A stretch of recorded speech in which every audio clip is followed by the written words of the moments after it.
नमस्कार दोस्तों, जीडी वाला में आपका स्वागत है। क्लास 10 एक्सरसाइज 10.2 है। उदाहरण 3 है। यहाँ पे इसमें कह रहा है कि एक वृत्त है जिसमें टी जो है ये बाह्य बिंदु है, उस पर स्पर्श बिंदु खींचा गया टीपी और टी क्यू, और वहां पर एक आकृति बनाई गया है जिसमें ओ पी टी ये यहाँ पर लंबवत होती है और यहाँ से एक जीवा को समविभाजित कर रही है। पी क्यू जीवा को समविभाजित कर रही है पी आर और आर क्यू में, इसलिए 8 सेंटीमीटर को 4 और 4 में बदला गया है और ये 5 सेंटीमीटर की त्रिज्या है। तो ओपी बराबर 5, पी आर बराबर 4 सेंटीमीटर। ओ आर का मान यहाँ पर निकालना है। तो हम लोग जानते हैं कि प्रश्न से समकोण त्रिभुज ओपी आर में ओ आर का मान निकालना है, तो बड़ी भुजा का वर्ग OP square minus R P square हो जाएगा। इसलिए 5 का स्क्वायर किया है माइनस 4 का स्क्वायर, 5 का स्क्वायर 25, 4 का स्क्वायर 16, 25 में 16 घटाएंगे 9, 9 का वर्गमूल 3 सेंटीमीटर ओ आर का मान होगा। अब त्रिभुज टीपीआर तथा त्रिभुज ओपीआर में पी आर टी बराबर पी आर ओ हो जाएगा। ये 90 डिग्री होने से बराबर होगा, पी आर बराबर पी आर समान होने से होगा। तो एएस के नियम से त्रिभुज पीटीआर समरूप है त्रिभुज ओपीआर के। जब ये समरूप है तो समरूपता के नियम से संगत भुजाओं का अनुपात बराबर होता है। तो टीपी बटा इसमें शुरुआत में पीटीआर में बड़ी भुजा है टीपी, तो टीपी बटा ओपी लिखेंगे। इसका जो बड़ी भुजा है ओपी है, और फिर इसका छोटी भुजा जो है इसका पी आर है, तो इसका छोटी भुजा पी आर ओ का या ओपी आर का ओ आर है, तो नीचे ओ आर लिखेंगे। इसका छोटी भुजा एक बार है, इसका एक बार छोटी भुजा पी आर बटा ओ आर। इसलिए टीपी बटा ओपी का मान है 5 और पी आर का मान है 4, ओ आर का मतलब है 3। यहाँ पर 5 से भागा इधर जाके गुना हो जाएगा, 5 चौक के 20, 20 बटा 3। यही टीपी का लंबाई है। टीपी की लंबाई 20 बटा 3 सेंटीमीटर होगा।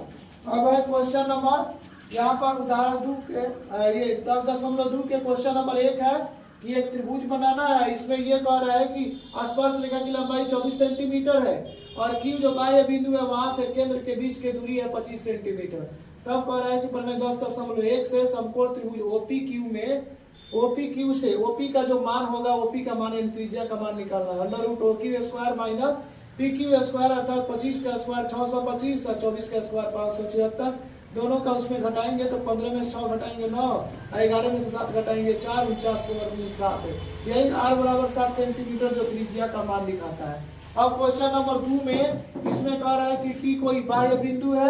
यहाँ पर कह रहा है पीटी क्यू का मान ज्ञात कीजिए। तो सबसे पहले ओपी टी में लिखेंगे हम लोग त्रिभुज ओपी टी में इसका 110 डिग्री है, तो इसको समविभाजित लंबाई हम ओटी खींच करके अब पीओ क्यू को समविभाजित कर दिए हैं, इसलिए यहाँ पर ये 110 का आधी 55 डिग्री और 55 डिग्री ये कोण बनाएगा। अब त्रिभुज ओपीटी में एक तरफ से चले हैं, ओपीटी में ओपीटी यहाँ पर 90 डिग्री का कोण बन रहा है। स्पर्श रेखा और त्रिज्या के बीच में 90 डिग्री का कोण बनता है। तो ओपीटी प्लस पीओटी यहाँ पर 55 डिग्री का कोण बन रहा है। अब पीटीओ का मान निकालना है, तो पीटीओ का मान उसी तरह लिखते रहेंगे।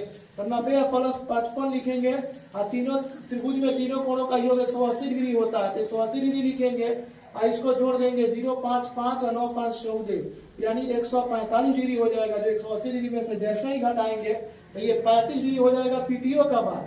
अब पूरा इसका मान निकालना है जब पीटी क्यू, तो ये इसके दुगुना हो जाएगा। दुगुना होने के चलते पीटी क्यू बराबर लिखेंगे 2 गुने पीटीओ, यानी 2 गुने 35 डिग्री, और 35 डिग्री जब 2 से गुना करेंगे तो 70 डिग्री।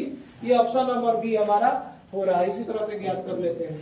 उसी तरह से इसमें भी है प्रश्न से, एगो कोई वृत्त है, अब वृत्त के बाह्य बिंदु कोई पी है जो दो स्पर्श रेखा बराबर बनाती है, तो यहाँ पर इसका मान 80 डिग्री दे दिया है। तो इसको जब समविभाजित रेखा कोई खींच देंगे वो पी, तो 40 डिग्री हो जाएगा, ये 40 डिग्री हो जाएगा। तो हम लोग जानते हैं कि रचना में त्रिभुज ओपी कोण पी को समविभाजित करता है। और त्रिभुज पीओए में इस वाला त्रिभुज में इसमें देखेंगे ओएपी प्लस एपीओ, ओएपी प्लस एपीओ, यहाँ पे 40 डिग्री प्लस 90 डिग्री जोड़ेंगे और उधर भेज करके घटा देंगे, तो पीओए का मान ज्ञात हो जाएगा। तो इधर 9 4 13 अर्थात 130 डिग्री, 180 में से 130 डिग्री घटाएंगे तो 50 डिग्री हो जाएगा। ये कोण पीओए का मान, केवल पीओए का मान पूछ रहा था, इसलिए हमारा आंसर हो जाएगा 50 डिग्री। अगर वो पी ए ओ बी पूछता तो 50 से दुगुना कर देते 100 डिग्री आंसर हो जाता, लेकिन उतना ही पूछ रहा था। इसी तरह वीडियो को देखने के लिए लाइक सब्सक्राइब तथा शेयर करें। कंप्लीट 10वां क्लास का मैथ इस चैनल पे पढ़ाया जाएगा। वीडियो को देखने के लिए धन्यवाद।